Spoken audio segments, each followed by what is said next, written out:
From Agra, I took a train to Jaipur. 4 hours ang journey and nung nag-check ako, third class na lang yung available na seat. So, ginrab ko na baka di pa ako makasakay. Inisip ko na lang 4 hours lang naman yung biyahe at daytime pa. In fairness, okay naman pala yung third class. Comfortable siya. 2:45 PM ang scheduled ng train at on time naman umalis. Malinis pa ang CR kasi papalis pa lang pero may amoy na.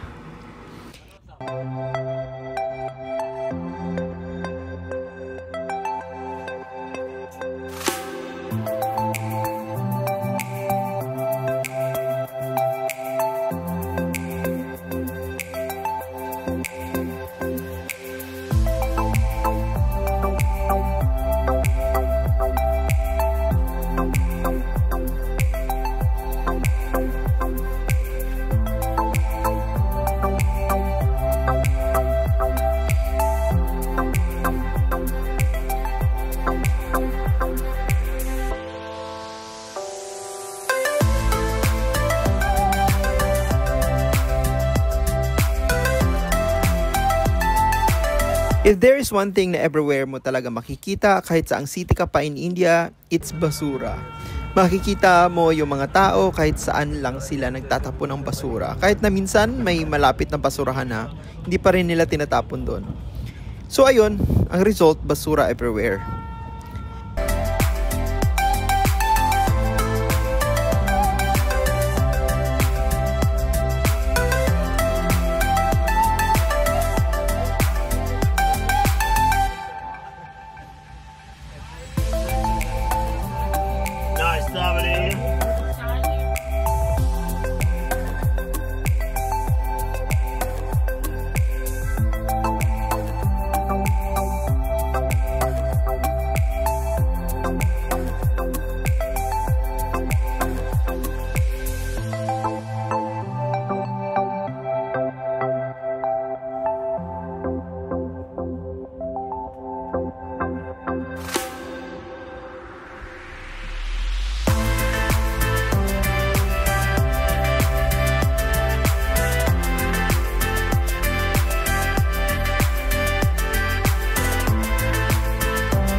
Ang ganda ulit nung sunset nung medyo malapit na kami sa Jaipur. I think generally maganda talaga yung sunrise at saka sunset dito sa India. Nakarating na rin sa wakas ng Jaipur and just like my previous train travel, sobrang crowded ulit ng train station. Kahit sa may labas ng Jaipur station, marami pa ring tao.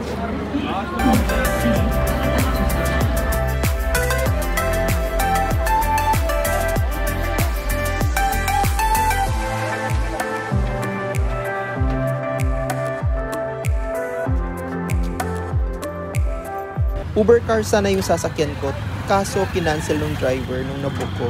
Tapos nung nag-try ulit ako, sobrang tagal naman, walang mahanap na driver. So I decided na mag-Uber Auto na lang. Ayun, nakabook naman agad. Medyo malayo pala yung train station sa city center.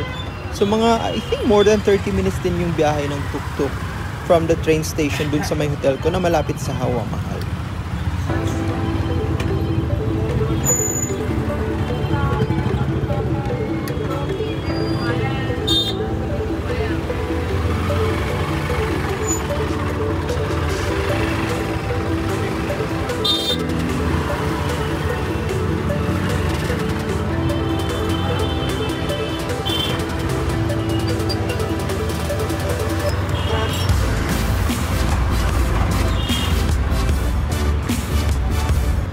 Ayan, room tour muna tayo. This is my room here in Jaipur. It's called Jasoda Hotel something. So, sobrang liit niya. But, okay naman. Pero, parang hindi masyadong malinis. I don't know kung... I just don't know. I feel like medyo dirty siya. The place itself is okay. Although, parang malayo siya sa train station. So, ayan. Walang desk.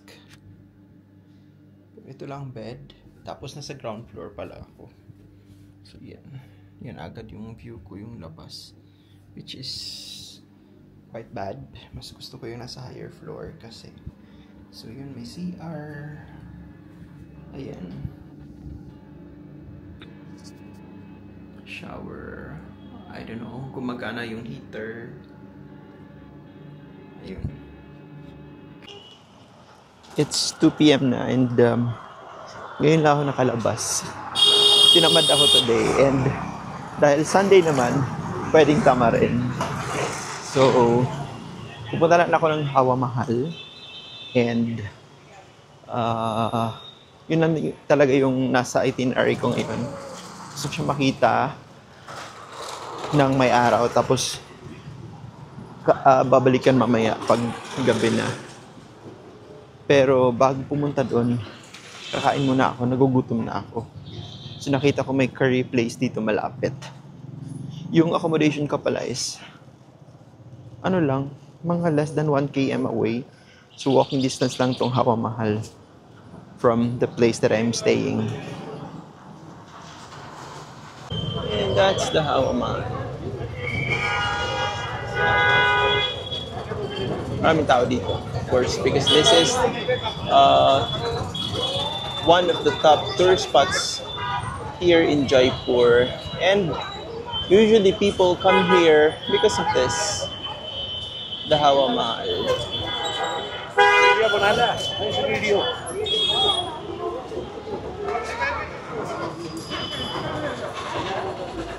Dahil hapon na, hindi na muna ako pumasok dito sa Hawa Mahal. So, I decided na the next day na lang bibisitahin yung loob ng attraction na ito. Ang ginawa ko, naglakad-lakad na lang ako sa may city center. Tapos, naghanap kasi ako ng makakainan.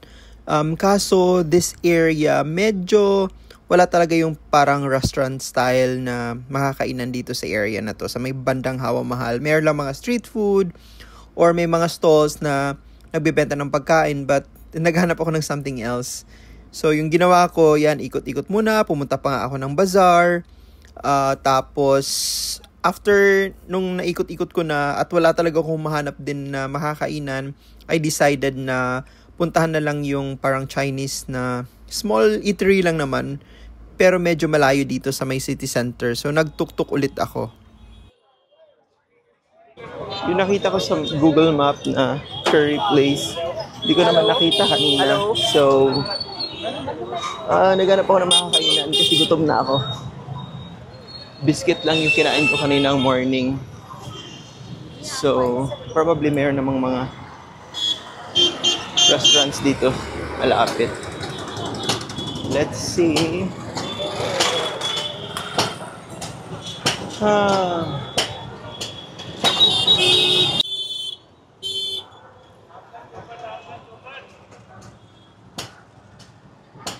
Ito yung sinasabi ko na bazaar na pinuntahan ko. Napakalaki nitong bazaar na ito. Hindi ko na inikot kasi wala naman akong balak mamili. Tapos, ayan, after this nga, nag-book na ako ng tuk-tuk, ng Uber ulit, papunta dun sa kinainan ko naman. Unfortunately, pagdating ko, ayun, sarado. Pinuntahan ko na Chinese place, sarado pa. So, mga after 30 minutes pa sila. So, magkakape muna ako dito sa Bruvana. So, nagkape na lang muna ako. And in fairness, okay naman. At saka hindi naman gaanong mahal yung kape dito sa coffee shop na napuntahan ko. Na malapit lang dito sa Shalom Chinese Fresh Food. Ayan, ang dami kong in-order guys. Kasi akala ko masarap. At saka, I was really hoping na kakaiba, yung lasa. Parang Chinese talaga ba? Yung may MSG. Walang MSG ito. So, hindi talaga siya masarap. Yung maalat lang siya. And that's it. Hindi talaga ako na-satisfy dito sa kinain ko. Kaya ayan, hindi ko naman naubos. Sayang na yung binayad ko. But it is what it is. Ganun talaga ang buhay. So ayun, move on na lang. So umuwi na rin ako ng hotel. Galing dyan sa restaurant na yan. Pero dumaan muna ako. May nakita kasi akong market na malapit sa hotel. So yan, dumaan muna ako. Para naman makita ano yung meron dito sa market nila. As usual, same lang din naman sa mga ibang markets na napuntahan ko so far. naghanap kasi ako ng something different na mga na mga gulay sana or fruits. Tapos bumili pala ako ng dito ng fruits like guava, mandarin, basta may iba pa. Tapos na iniscam ako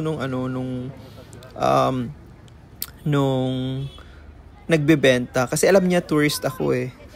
Tapos ayun, sabi ko hindi na ako bibili kasi parang hiningi niya sa akin 350, tapos yun lang yun. Alam ko naman talaga na hindi ganun kamahal yung fruits dito sa area na to. Tapos lumipat ulit ako, same item, binayaran ko 150 lang. So imagine that, kung binili ko yung una. Anyway, so kinabukasan nga pumunta na ako ng Hawa Mahal. Ang entrance dito ay 200 rupees, 202 rupees. So, ayan, inikot ko yung buong levels ng Hawa Mahal. Nandito na ako sa loob ng Hawa Mahal and yung entrance dito is 202 Indian rupees for foreigners.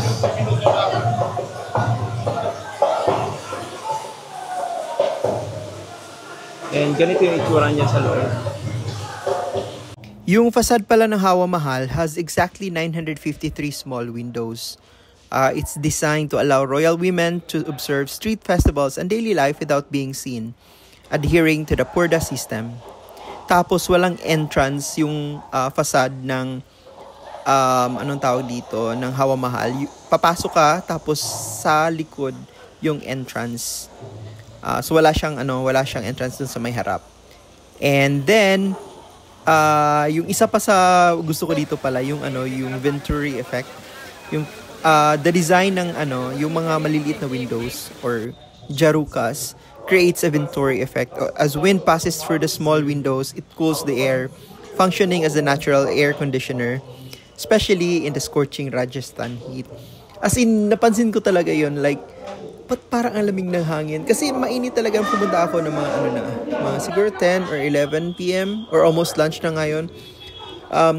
Lunchtime. Tapos, napansin ko talaga na pag pumapasok yung hangin, yung wind, talagang lumalamig siya. So, that time, hindi ko pa alam na ganun pala, ang tawag pala dun is Venturi effect. Anyway, so yun, it is said that Hawa Mahal has no solid foundation and is built in a curved shape to maintain balance, yet it has stood strong over 200 years.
Hindi na rin ako nagtagal dito sa Hawa Mahal kasi dumadami na yung tao.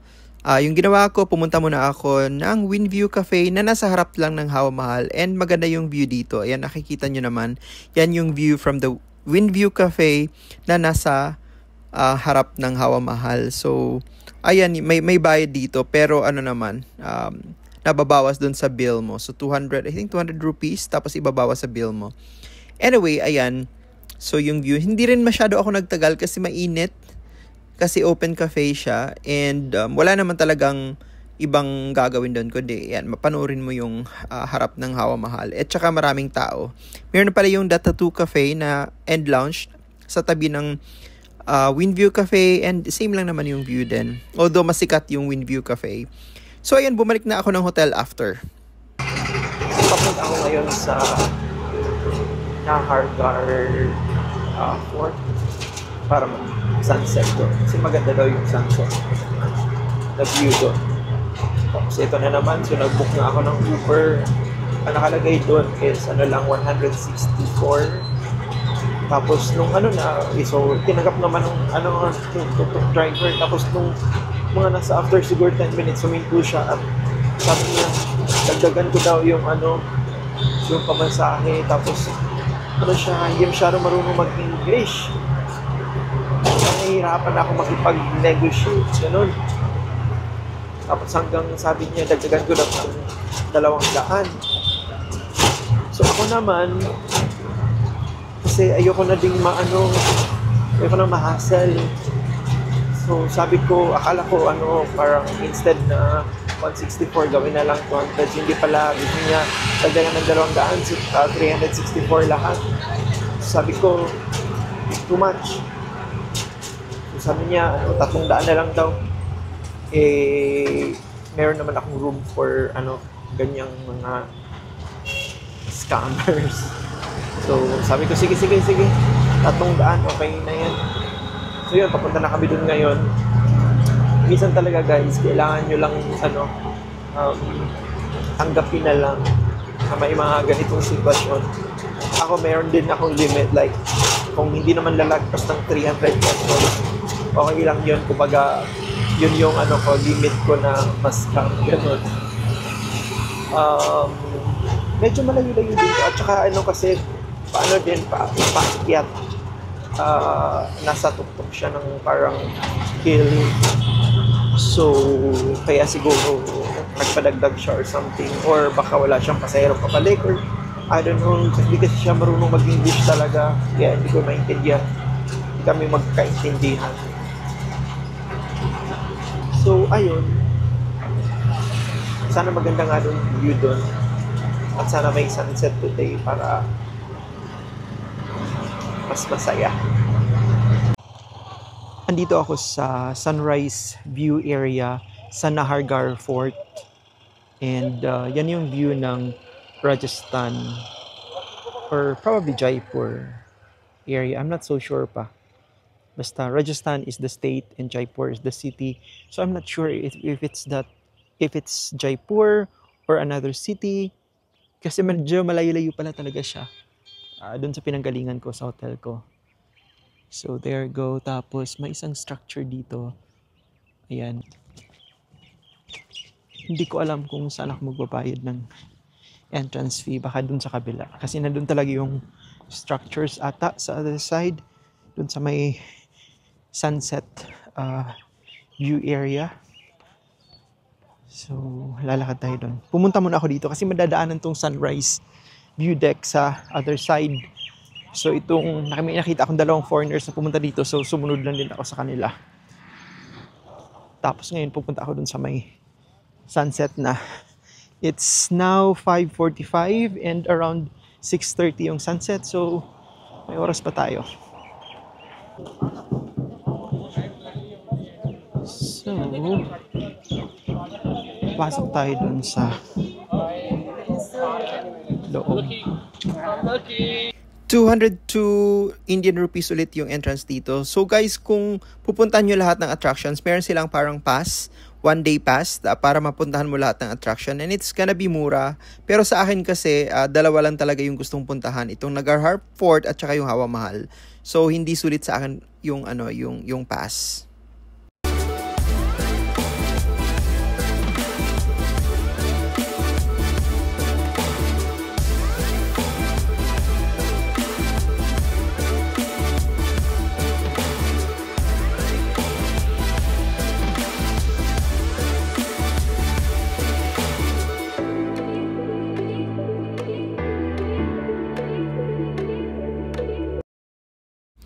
sobrang breathtaking talaga ng sunset dito sa Jaipur. Lalo na dito sa Nagarhar Fort. As in, sobrang na-mesmerize ako sa sunset view dito. Hindi ko ma-explain yung feeling ko, pero as in namangha ako. Parang tumigil ng mundo ko saglit sa ganda ng sunset dito sa Nagarhar Fort in Jaipur.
Ito pala yung pinakagusto ko sana na spot para mag-view ng sunset. Pero hindi ko alam kung paano nakapunta dito sa kuya. Hindi ko talaga alam paano pumunta dyan sa area na yan. If it's restricted or not. Pero nakapunta si kuya dyan. So baka hindi naman. Hindi ko lang alam kung saan yung daanan dyan papunta. In fairness, napakaganda nung sunset dito sa Jaipur. And specifically dito sa fort na to. Ang saya. As in, sobrang spectacular. Kasi buo talaga yung sunset. Tapos makikita mo, ano siya sa horizon. Ganda. One of the best sunsets. So, if pupunta kayo ng Jaipur, don't miss this fort. Especially for sunset viewing. Kasi maganda talaga. Tapos meron palang paid na version. Kasi yung sa akin is yung free lang. Tapos dito, mayroong parang restaurant na may bayad siya na 200 pero may libreng complimentary na coffee or tea or something. So, hindi ako nag-avail kasi busog pa ako eh. Tsaka, sayang lang din yung 200. Makikita mo lang naman halos the same, actually same view ng sunset. Ito lang mayroong mga dyan. Parang may performer yata at saka may something tingnan nyo. Ayan siya.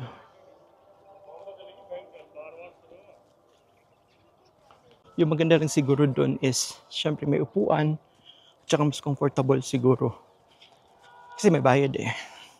Doon naman sa fairness, maganda dun sa sunset view deck nila. Medyo maraming tao pero you can still find a spot there kahit na maraming tao. Ang problema ko naman ngayon, sasakyan pa uwi kasi wala akong signal. Sana dun sa baba meron, and I'm not sure kung may Uber dito, pero may mga nakikita naman akong tuktok dun sa baba. Hopefully yung mga yun, wala mga pasahero pa para may masakyan tayo pababa ng city. Tapos diretso na ako sa sa hotel or baka dumaan saglit sa Hawa Mahal para sa night view as sa facade lang.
Yan naman yung view sa gabi. Dito sa may Nagahar Fort, makikita mo overlooking the city of Jaipur, and yan may mga ilaw na yung mga bahay. Tapos pumunta ako ng Hawa Mahal saglit para makita naman yung facade niya sa gabi. And ito yung view niya. Nakabalik na rin ako ng hotel pero it was a struggle talaga kasi walang masakyan from the yung pinuntahan ko na first spot. I forgot the name of the fort. Basta walang masakyan. So, nagtitake advantage yung mga tuk-tuk driver doon. Unang singil sa akin was 700. So, one way lang yun. Yung pamasahe ko papunta doon, 300 lang. So, I was expecting at least man lang, siguro, saying 300 or 350, 400.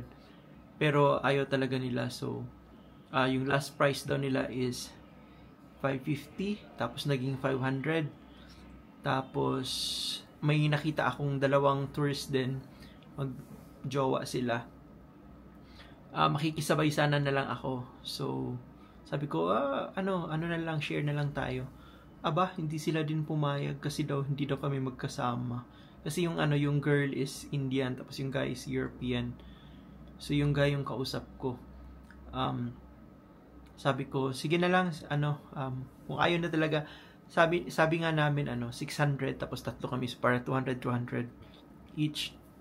Ayaw talaga pumayag nung mga yung mga tao, yung mga tuk-tuk driver doon. May leader kasi sila na isa na siya yung nag-dictate ng presyo. So sabi niya, walang Uber dito, walang Ola, ganyan. Ako naman, nag-try hanggang sa may nag-accept na auto rickshaw. Tapos, yun, sinabihan ko na lang siya na dadagdagan ko. So, ang ending, usapan namin 400. Pero dahil mabait naman talaga yung at pinuntahan niya ako doon sa fort. Sinundo niya ako. So, binigyan ko na din ng 450. So, hindi naman malaki yung natipid ko, but it's not really the money. It's more of, ayoko lang talaga yung mga taong nagtitake advantage doon sa sa mga tao din na nangangailangan. So, ayun, so walang nakuhang pera sa akin yung yung mga tuk-tuk driver doon. Buti nga, parang pa nga pinagalitan pa nung guy na nandun yung tuk-tuk driver ko, yung sumundo sa akin. Para nag-confrontation pa sila na hindi naman, so hindi ko naman maintindihan. But anyway, ayun, medyo masama pala yung pakiramdam ko. Like, uubuhin yata ako. Although may dala naman ako mga gamot. So, betadine. Tapos, nag-double dose na ako ng vitamin C. Pero talaga, yung throat ko medyo masakit. So, ganito talaga ako nagsistart pag ubo. Pero hopefully, naman siya. Maagapan ng vitamin C at saka nagdala din ako ng Lagundi capsule. Not capsule, tablets. So, yun lang guys. Bukas, alis na rin ako ng Jaipur. Pero gabi pa yung train ko. So, I don't know anong gagawin ko tomorrow morning. Kasi check out dito 11. So, baka tatambay sa coffee shop. Or I don't know. Update ko kayo. Kinabukasan, late na ako nagising, kaya nag-grab car na lang ako papuntang Starbucks, nandun ako tumambay. Tingnan nyo yung, guys, yung grab car ko, may balot pa, may plastic kasi bago yung kotse. Ganito dito sa India, guys. Anyway, ayun, next stop naman natin, Varanasi. And, don't forget to subscribe to my channel for more travel videos like this. Until next time, Amping!